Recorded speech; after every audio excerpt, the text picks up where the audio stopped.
Amigos del Extra Base, sean bienvenidos a esta nueva edición del podcast El Extra Base, ya con Mari Montes de regreso y un servidor Daniel Álvarez, luego de que esta semana tuviéramos a Francisco Cervelli como invitado. Y pues dejó una gratísima impresión, un buen tema de conversación, así que los invitamos a Volverá. ver ese episodio. Volverá y vendrán más, no solamente con Francisco, sino con otros peloteros activos o recientemente retirados, así que estén pendientes de eso, pero gusto tenerte nuevamente, Mari. Igual para mí. Y saludarles, además, con noticias muy refrescantes, muy buenas. Otras tal vez no tanto, aunque sí y no. Creo que el anuncio del retiro de Joey Votto, que Ujú. ayer, fue antes de ayer, pero ayer, por supuesto, se explayaron los comentarios de su enorme legión de fanáticos que no solo pertenece a los Rojos de Cincinnati, sino los fanáticos del béisbol en general, porque Joey Votto fue un hombre que conquistó a seguidores del béisbol de todos los equipos, sin duda alguna. Un hombre que lo vimos, nos consta, dedicó siempre buena parte de su tiempo a atender a los fanáticos, especialmente a los niños. Ujú. Una carrera imborrable, no solo por los números que dejó, podemos discutir si es un Hall of Famer de primera boleta, de segunda, de tercera. Yo, la verdad, quisiera que no fuera la primera boleta solo para darme el gusto de votar por él yo cuando me toque. A lo mejor no llego. Pero en todo caso, creo que cuando se retira, cuando anuncia el retiro, una figura del calibre de Joey Votto, el béisbol tiene nostalgia porque no seguirá activo en el terreno, pero al mismo tiempo una gran alegría por 17 temporadas que definitivamente no vamos a olvidar. Unas 17 temporadas que tienen de por medio un premio al jugador más valioso. Llegó segundo en la votación del 2017 por solo 2 puntos por detrás de Giancarlo Stanton en Así una de es. las elecciones más cerradas de la historia, la cuarta más cerrada de todos los tiempos. Y también, bueno, pues guante de oro, 6 invitaciones al Juego de Estrellas, uno de los mejores primera base de su generación, un hombre con más de 2100 hits, con 350 cuadrangulares, uno de los 18 hombres con 350 jonrones, más de 400 de porcentaje de envasado, más de 900 de OPS vitalicio.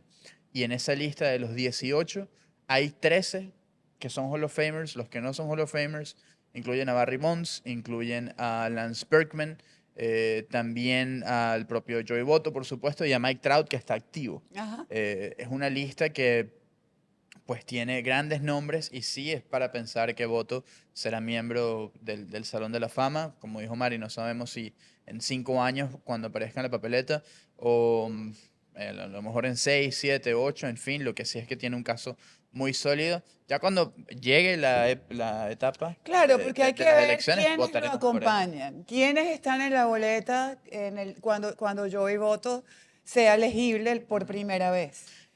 Obviamente en la naturaleza de los votantes, qué pasa de aquí en 5 años. Exactamente. Pero yo creo que calibrando los números y además el legado, porque no son nada más las frías estadísticas que dicen mucho o que pueden describir lo que hizo un jugador, pero además también está el legado de Joey Votto, Así es. lo que hizo por el béisbol, lo que significó en un momento para el juego como inicialista y también como pelotero, desde la mirada de la tribuna, de la grada, hacia Joey Votto. Así es. Y creo que eso es Sí, magnífico. pero me refiero más digamos, a dedicarle un episodio a esos casos, ¿no? Pero, por ejemplo, ¿con quién va a entrar en la papeleta? Esa va a ser buena porque si no regresa Zach Greinke, y todo parece indicar que lamentablemente no volverá, aunque él no ha anunciado su retiro, Puede entrar estará con Zach perfectamente. Greinke, con Adam Wainwright, Ujú. obviamente Joey Votto en esa lista también, y Miguel Cabrera ese mismo año, porque realmente el último año de Voto como jugador activo fue el Fue el 2023. 2023, el último año de Miguel y estos otros dos peloteros que acabamos de mencionar. Y pues ahí veremos quiénes van quedando rezagados, digamos, ¿no? Que se hayan mantenido sacando el 5%. Pero la otra gran noticia de la semana, y realmente en la edición anterior se anunció a 10 meses, Ujú. a 9 meses antes del clásico. Este año ya se anunció la fecha de arranque, cuáles son los grupos, y estamos a año y medio del Clásico Mundial de Béisbol, a 559, 58 días, y ya queremos darle skip al 2025 y que llegue marzo de Sí, 2026. y además ya comienzan, por supuesto, todas las especulaciones de todos los rosters posibles de cada uno de los países en competición. Por supuesto, los venezolanos y los dominicanos somos los más aficionados a hacer ese tipo de ejercicio. Sobre todo porque ahora estamos en el mismo grupo otra vez. Otra vez. Pero además, el ejercicio del grato problema, por ejemplo, para los venezolanos de quién está en segunda, quién está En la en receptoría. la receptoría. La Los receptoría catchers. es Lo un tema. que es catchers designados y primera base es que el manager que sea que vaya a dirigir, ese es otro tema. Ajá, Todavía no otro tema. sabemos quién es el manager, si repite Omar López, si irán con Osvaldo Guillén, Carlos Mendoza, esperemos que no sea. ¿Por qué lo digo? Porque mientras Carlos se mantenga como manager de los Mets, no puede ser manager de Venezuela. Y claro que queremos el éxito de Carlos y un manager venezolano en Grandes Ligas. Ya ha sido un éxito, por cierto. Exactamente. Por eso decimos de una vez, esperamos que Carlos Mendoza no sea, porque si lo es, que sería excelente para la selección, significa que no sigue como manager con los Mets.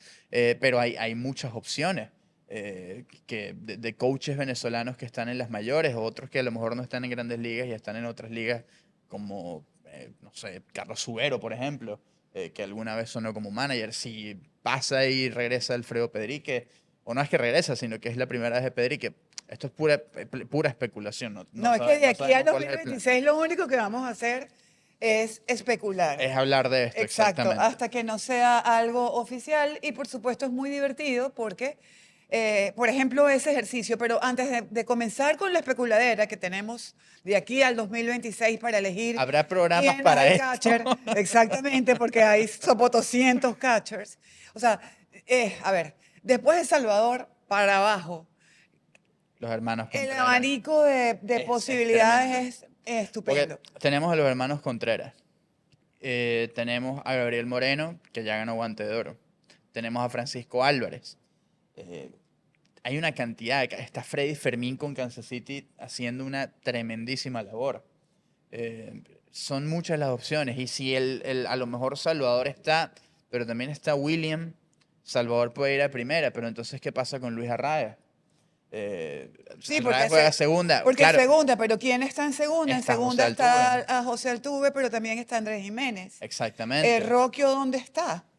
Ezequiel Tovar, que tiene casi 40 Exactamente. dobles, Y que a lo entonces, mejor de aquí al 2026 ya ganó su primer Guante de Oro. Lo mismo puede pasar con Brian Rocchio. quien sea tiene un problema Exactamente. gratísimo. Pero vamos con los grupos Sí. primero, porque antes de cualquier otra especulación, vamos a recordar, esta noticia está en todas partes, también está en el Extra Base, cuáles son los grupos y dónde van a estar ubicados, porque ya todo eso lo sabemos. Así es. El grupo A en San Juan, Puerto Rico. San Juan regresa como sede, una gran sede, lo fue en el 2006, también en el 2009 y en 2013, con Puerto Rico, por supuesto, Cuba, Canadá, Panamá y un equipo por definirse.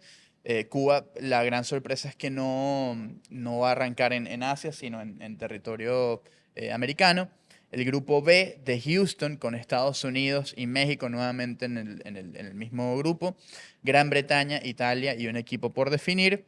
El grupo C de Tokio, Japón, que ha sido sede del clásico en todas sus ediciones, con Japón, Australia, Corea del Sur, República Checa. Estos 4 equipos dieron un gran espectáculo el año pasado. Y un equipo también por definir. Y el último grupo, último pero no menos importante, Venezuela, Dominicana, el Reino de los Países Bajos, Israel y un quinto equipo por definir en el Lone Depot Park de Miami. Esos equipos por definir vienen de Europa. Vienen de Europa, vienen de América, vienen de Asia exactamente, también. para que no se imaginen que es algo que va a salir del sombrero de un mago. Y, Son equipos que van a clasificar. y que es importante aclarar, y esto es muy bueno para el nivel de las eliminatorias y después por ende del clásico. Y es que el clásico se iba a disputar en 2021, pero sabemos que ocurrió una pandemia, terminó el convenio ese convenio laboral y no se pudo disputar y por eso se pospuso 2 años más, ¿no? Las eliminatorias de ese clásico se iban a disputar en el Sprint Training del 2020, Ujú. pero como se canceló por la pandemia no se pudieron disputar. Cuando se define el convenio laboral, que se anuncia cuándo iban a ser las próximas 2 ediciones del clásico, eso obligó a Major League Baseball a hacer las eliminatorias en 2022, en Europa y en América. De hecho, fueron en Panamá y en Alemania. Ahora que tenemos más tiempo, desde el momento del anuncio del clásico hasta que se juegue el torneo, Major League Baseball va a poner nuevamente las eliminatorias en el Sprint Training del año que viene. ¿Y por qué esto es importante? Pues porque las eliminatorias obligaban a esas selecciones a no contar con jugadores que estuvieran en grandes ligas o en su propio roster de 40. Entonces, por ejemplo, un jugador como Luis Guillorme, que siempre ha estado dispuesto a representar a Venezuela, pero sabemos que hay mucha profundidad en Venezuela y posiblemente haya otras opciones mejores que él, pues él califica para jugar con España, pues posiblemente Guillorme pueda jugar con España en la eliminatoria y pues ayudar más a esa selección y clasificar al clásico, porque si lo hacen en septiembre, él ha estado en el equipo de Grandes Ligas en septiembre, en la última vez que esto se hizo, y también en el 2016, pues no puede, porque no se puede separar su equipo de Grandes Ligas y ya juegan las eliminatorias en Claro, Europa. imagínate ahorita que los D-backs lleguen más lejos. Exactamente, Es un utility súper importante para ellos. No podría abandonar el equipo para irse a una clasificatoria de la selección española. exactamente, Pero en Sprint Training, que va a seguir entrenando, ujú, tal vez un poco más exigido, no hay ningún problema. exactamente. Comenzarían a prepararse antes los que tengan esas Como agendas. pasa para quienes en Ujú. 2026 se van a Así es. preparar para el clásico, pero es importante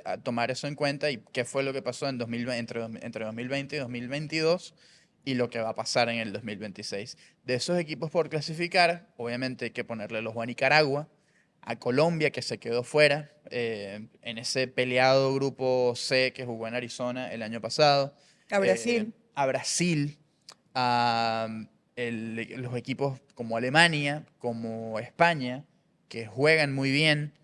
China se clasificó para el último clásico, vamos a ver si puede repetir. Lo mismo con China Taipei y los taiwaneses, que sabemos que tienen buenos equipos también. Y de eso, obviamente, estaremos pendientes. Pero sí, hasta ahora, ¿qué te parecen los grupos? Y más allá de los grupos, siempre, a ver, existen las quejas ahora porque hay gente que dice, bueno, pero es que Estados Unidos y Japón siempre salen favorecidos. Yo lo creo, pero hay una razón para esto. Bueno, yo creo que siempre el organizador de un evento de esta magnitud va a buscar que los grandes equipos lleguen hasta lo más lejos que sea posible, Ujú. evitando cruces, evitando enfrentamientos donde alguien caiga. Eh, Vemos eso en el grupo donde está Venezuela con República Dominicana. Ahí puede pasar cualquier cosa, lo vimos el año pasado aquí, ¿no? Que, que, Que se quedó Dominicana que en el se quedó camino. Dominicana y no era lo que querían los organizadores. No era, Los obviamente. organizadores son Major League Baseball. Exactamente. Ellos dieron como favoritos a República Dominicana y Puerto Rico por encima de Venezuela. Y Venezuela clasificó invicto. Sabemos todo lo que pasó, sobre todo lo que significó anímicamente y desde el punto de vista del béisbol también, la victoria sobre el Sayón Sandy Alcántara. Correcto.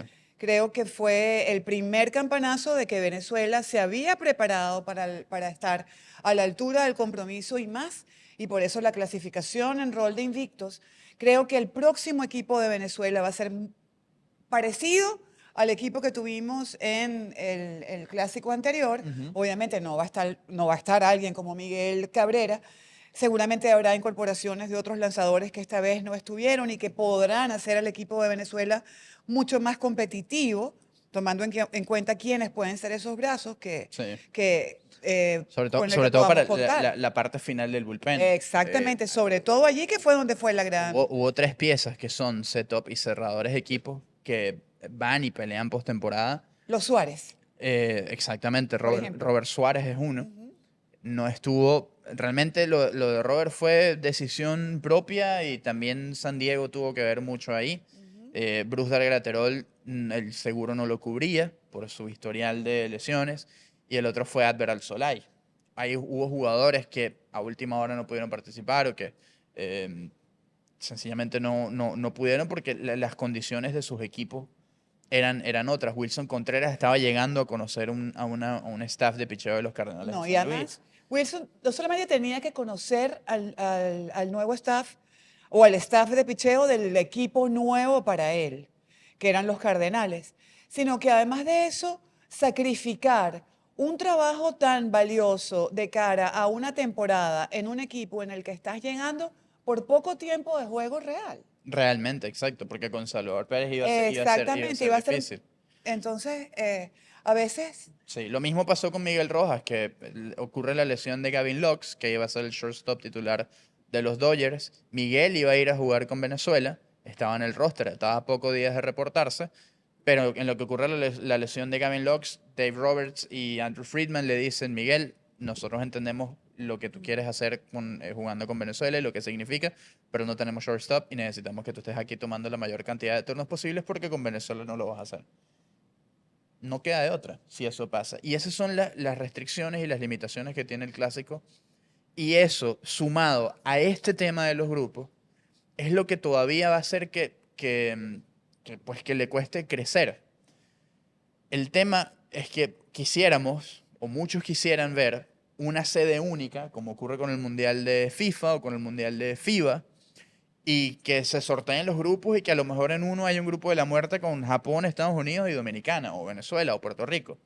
El problema está en que lo primero que hay que tomar en cuenta es que Major League Baseball no es como la FIFA, que el Mundial de la FIFA quiere a todas las estrellas, Major League Baseball también, pero los dueños de los equipos que están pagando esos contratos millonarios tienen otros intereses, aun cuando se benefician de esto. claro, fíjate tú, te voy a poner creo que uno de los buenos ejemplos, sobre todo por reciente, y es Cohen, el dueño de los Mets.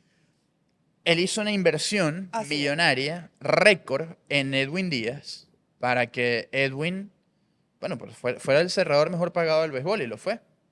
Eso fue terminando la temporada 2022. Y Edwin Díaz, en su primer año de ese contrato, no tiró un picheo con los Mets, porque se lesionó. Ni siquiera fue pichando, fue en la celebración, saltando, se rompió un ligamento y eso lo dejó fuera toda la temporada. Y vaya que le costó, ya retomó el ritmo, ya es el mismo Edwin, pero vaya que le costó varios meses del 2024 esa Recuperar lesión, la confianza recuperar en la sí mismo. confianza, Ajá. adaptarse al reloj, por ejemplo. Sí, Eso cosas que no había, con las que no se pudo familiarizar el año pasado porque no estaba. exactamente. José Altuve con los Astros, una fractura en su mano. Y hubo varios pitchers que participaron en el clásico que luego no, o se lesionaron o no tuvieron el mismo Ranger, rendimiento. Ranger Suárez, Luis García, José Quijada, Sandy Alcántara, Adam Wainwright. Hubo varios que no estuvieron tan finos, ¿no? perdón. Pero, y eso puede, y esto es importante mencionarlo porque puede causar un problema para la próxima edición. Pero más allá de eso, hay que entender que la temporada de Grandes Ligas va de marzo, bueno, sí, finales de marzo, hasta finales de octubre, principios de noviembre. Aunque realmente comienza en febrero. Aunque realmente comienza en El febrero. trabajo, queremos Exactamente. decir. El trabajo con los equipos, porque la preparación prácticamente es todo el año. Entonces, la fecha idónea para hacerlo es o en Sprint Training o en julio. Hay muchos que han propuesto la idea de no se juega el Bueno, juego de y estrella. por eso es también una discusión que va a ir en paralelo, que es la participación de los Grandes Ligas en los Juegos Olímpicos. Exactamente. Y este clásico del 2026 va a ser importantísimo para esa discusión del convenio laboral que va a venir entre noviembre y diciembre, para que los Grandes Ligas puedan ir a Los Ángeles en 2028. Que quieren ir. Que quieren ir, pero todavía depende mucho de los dueños de equipos y el sindicato de peloteros. Esa discusión, eso tiene que estar en el CBA. Y va a estar. El clásico va a ser muy importante para eso. Pero también lo otro que hay que tomar en cuenta, nos guste o no, es que el béisbol todavía no tiene esa popularidad que tiene el fútbol o que tiene el baloncesto, que cuando ocurren sus mundiales, todavía, es más, no la tiene todavía el baloncesto a ese nivel, pero sí la tiene el fútbol, que cuando ocurre el mundial, el mundo se paraliza para ver el mundial. El último mundial de Qatar estábamos en plenas ligas europeas y esas ligas pararon para enviar a sus estrellas. Todavía el béisbol no tiene esa popularidad. Y si hacemos un clásico en Europa o en Asia, es muy difícil que veamos en un República, si se enfrentan Dominicana y Venezuela, que se vea en Corea del Sur o en Taiwán o en Japón lo que se vivió en Miami. Y para Major League Baseball va a ser mejor lo que pasó en Miami con Venezuela y Estados Unidos, o con Dominicana y Puerto Rico, o con Dominicana y Venezuela, o Dominicana, Y con Estados Unidos en Japón, Estados 2017 y Unidos con también, propio al Japón, final. Estados Unidos, que si eso ocurre en Asia o en Europa, No va a o ocurrir. hasta la misma Sudamérica o Centroamérica, no va a ser igual.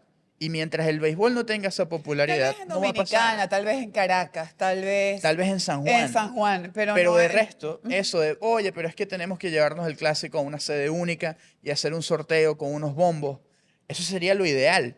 Pero el béisbol todavía como deporte, con con la popularidad que tiene, no está listo para eso. Nos No. encantan a los venezolanos, nos encantan los caribeños, nos encantan los estadounidenses y a los japoneses. Pero todavía el Y mundo no se va a parar por eso. Está conquistando corazones en Australia, se está jugando béisbol en España, se está jugando béisbol en Alemania.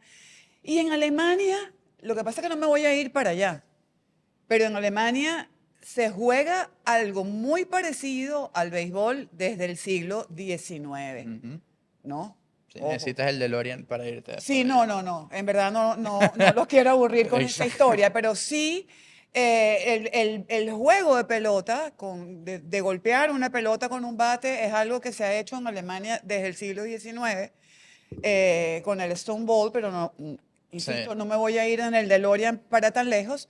Pero en todo caso no ha terminado de calar, no ha terminado de conquistar, de hacer que los alemanes se volteen al béisbol como otro pasatiempo para ellos y mucho menos acercarse a lo que significa para ellos el fútbol o el propio Y es baloncesto. con todo de que Max Kepler ha tenido buenas temporadas con Minnesota y es alemán. O O, lo que significó Lou Gehrig, que no era alemán, pero era hijo claro, de inmigrantes alemanes. exactamente. Pero hablo de esos casos con los que se pueden identificar aún más. Aaron Alfer, también nacido en Alemania, fue grande liga varios años. Lo recuerdan mucho allá en Maracaibo, la gente de las Águilas del Zulia. Julio afirma que sí con la cabeza. Travis Bassana fue el primer pick del draft. Travis Bassana podría ser con los Guardianes de Cleveland una estrella. Ojalá lo veamos con Australia en 2026. Sería espectacular que lo pudiéramos ver.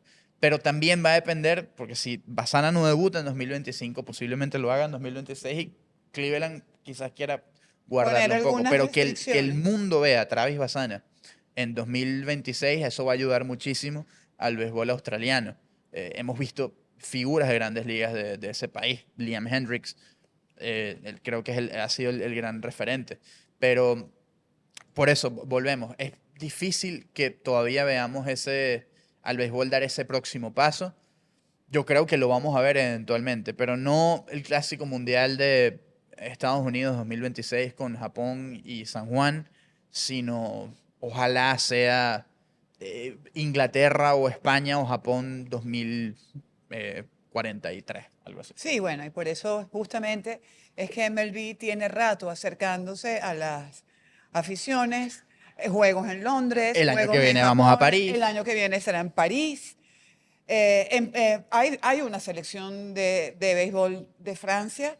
Exactamente. Hay un manager nacido en Francia, Bruce ganador Bochy. de Serie Mundial, que es Bruce Bochy. Sí. Hay unos nexos también con Francia, pero hay que hacer todavía mucho trabajo para que el béisbol gane esa popularidad. Así Y es. hablando del béisbol y de la popularidad, no podemos dejar de nombrar a los Cardenalitos, que nos tienen tan contentos. Sí.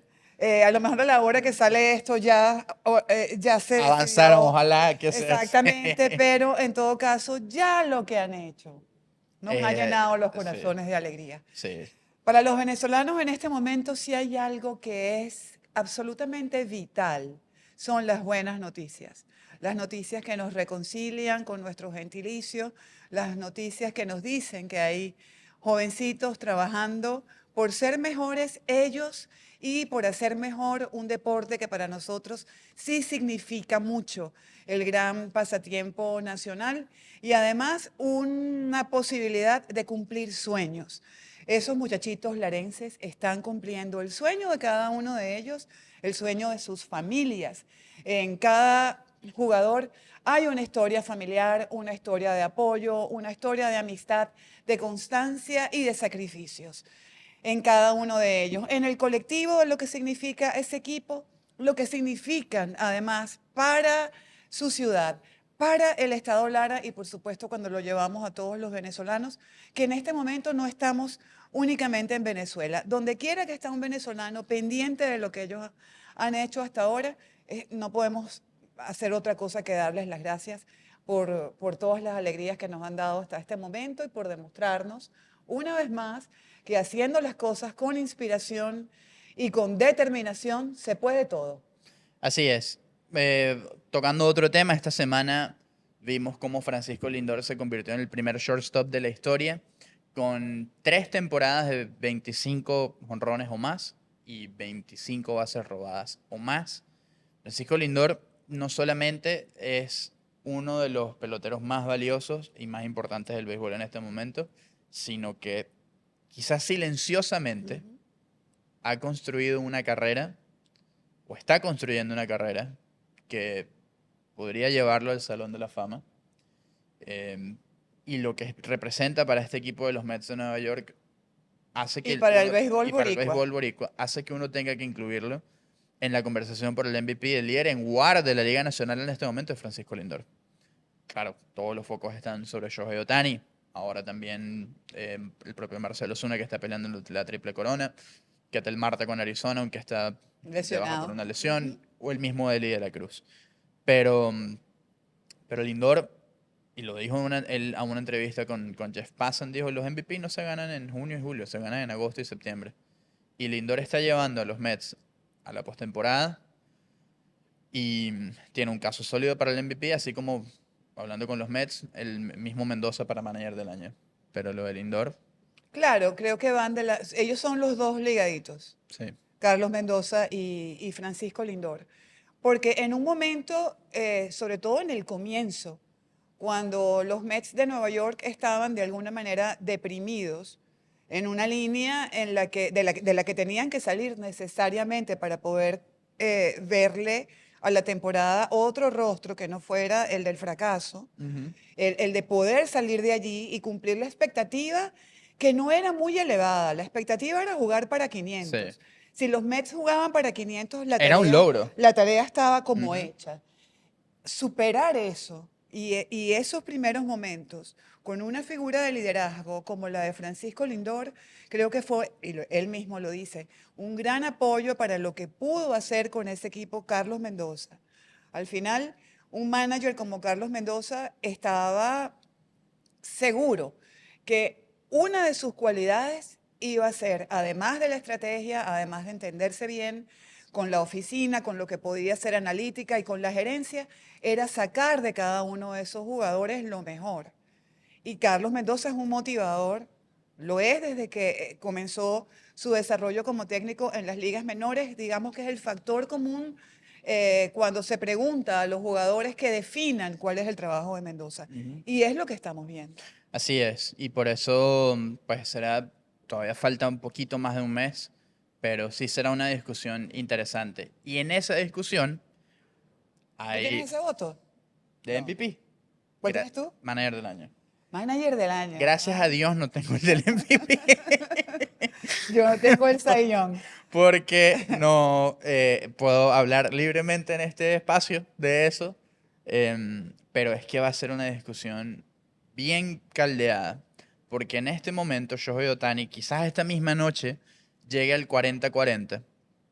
Según ese prestigioso club que tiene a Barry Bonds, a Alex Rodríguez, a José Canseco, a Alfonso Soriano y a Ronald Acuña Jr. Y quizás hasta logre el 50-50, todavía le va a quedar un mes. Ujú. Ese sí no se ha inaugurado todavía. Pero Marcelo Zuna está peleando la triple corona. ¿Y cuánto Entonces, vale? ajá, Esa va a ser una discusión ¿cuánto va a interesantísima. valer esta triple corona comparado a lo que está haciendo Ohtani, sabiendo que Ohtani está cerca en el average? Es el líder en jonrones en este momento y también está detrás de Ozuna en las carreras impulsadas. Los dos son designados.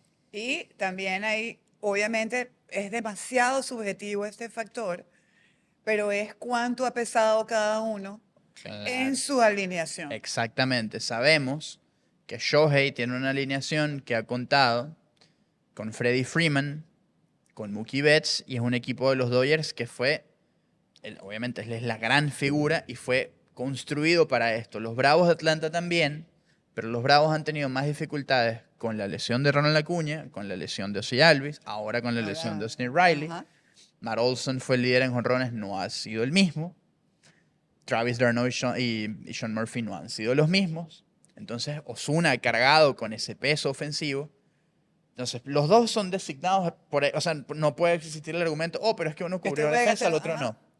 Está ahí, digamos, en ese mismo aspecto están nivelados. La diferencia es que Shohei Ohtani tiene 39 bases robadas más que Marcelo Zuna.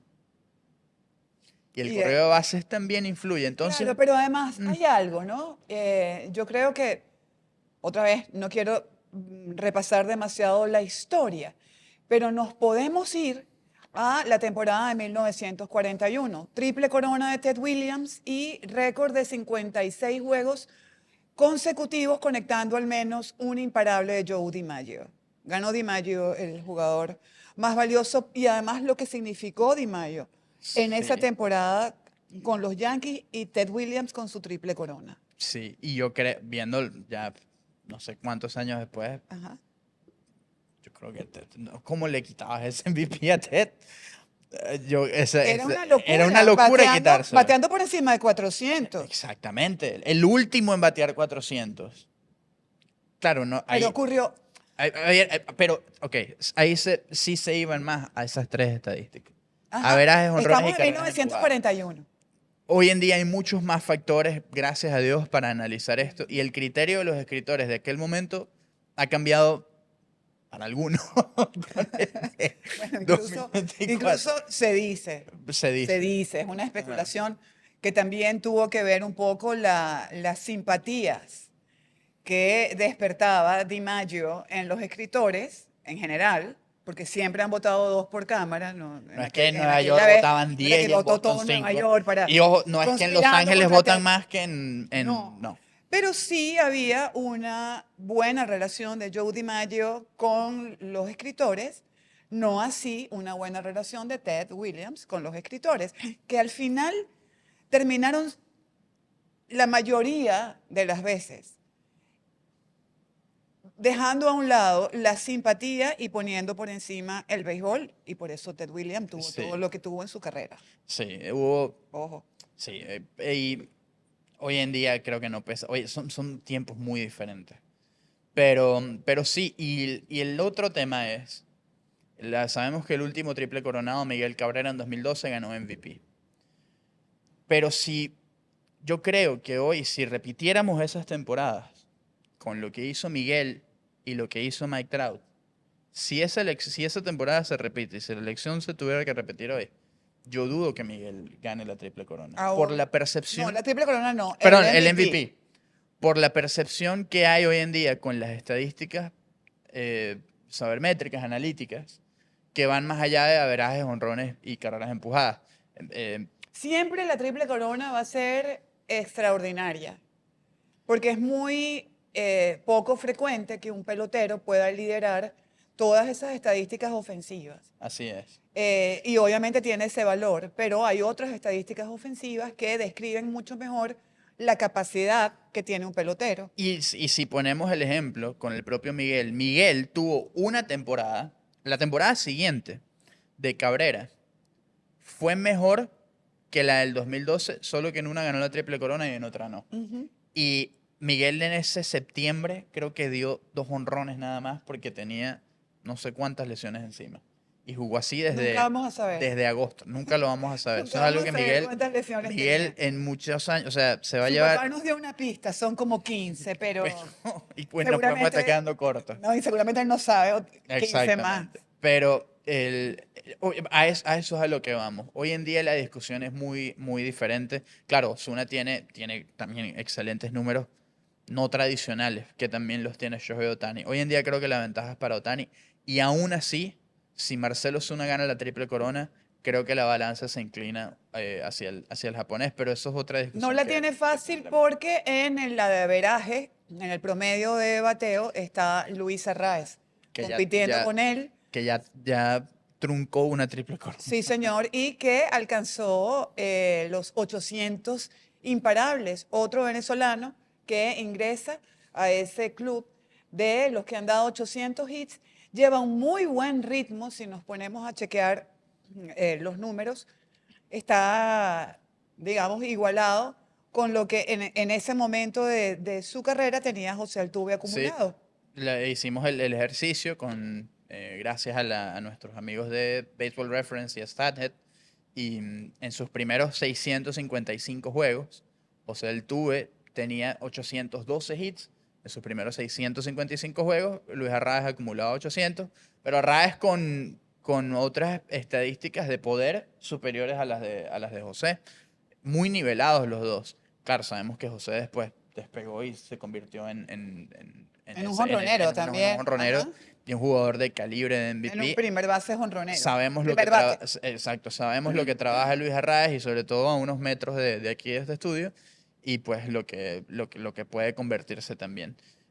Pero felicidades a Luis, felicidades también al próximo que está a unirse a un club de 800, pero de 800 carreras impulsadas o empujadas, es Eugenio Suárez, con 250 cuadrangulares, que ya pasó esa Pudimos cifra. hablar con él de eso. Se quedó muy impresionado con la lista, porque él no tenía idea, obviamente está absolutamente consciente de que está a una carrera impulsada de llegar a las 800, pero no tenía idea del club de los 800 y 250, es decir, 250 jonrones y 800 carreras empujadas. Y es una lista grandiosa, porque es una lista en la que está Miguel Cabrera, Bob Abreu, Antonio Armas, Salvador Pérez, Maglio Ordóñez. Y ahora va a estar Eugenio. Ahora va a estar él. Cuando escuchó los nombres, dijo, wow, son nombres de jugadores que crecí admirando, que he admirado siempre y bueno, no sabía. Ellos no están muy... Somos nosotros los que tenemos que estar pendientes de eso, ¿no? Y recordárselo a ellos, pero sí. Así que felicidades, Eugenio. Una excelente carrera la que está teniendo. Cumplió sus 10 años de servicio. Y eso siempre es un gran logro. Como también lo hizo David Peralta y Miguel Rojas también hace muy Un poquito. gran logro, tanto así, bueno, es que la mayoría de los jugadores que llegan a las grandes ligas no alcanzan llegan a los 10 años de servicio. Menos del 10%. Así que con eso llegamos al final, deseándoles a todos un excelente fin de semana. Mari Montes y un servidor, Daniel Álvarez, invitándolos a seguir nuestras cuentas, @elextrabase, que se suscriban en el canal de YouTube, El Extrabase, y visitar la página web elextrabase.com. Con eso nos despedimos y nos encontramos el próximo lunes. Chao.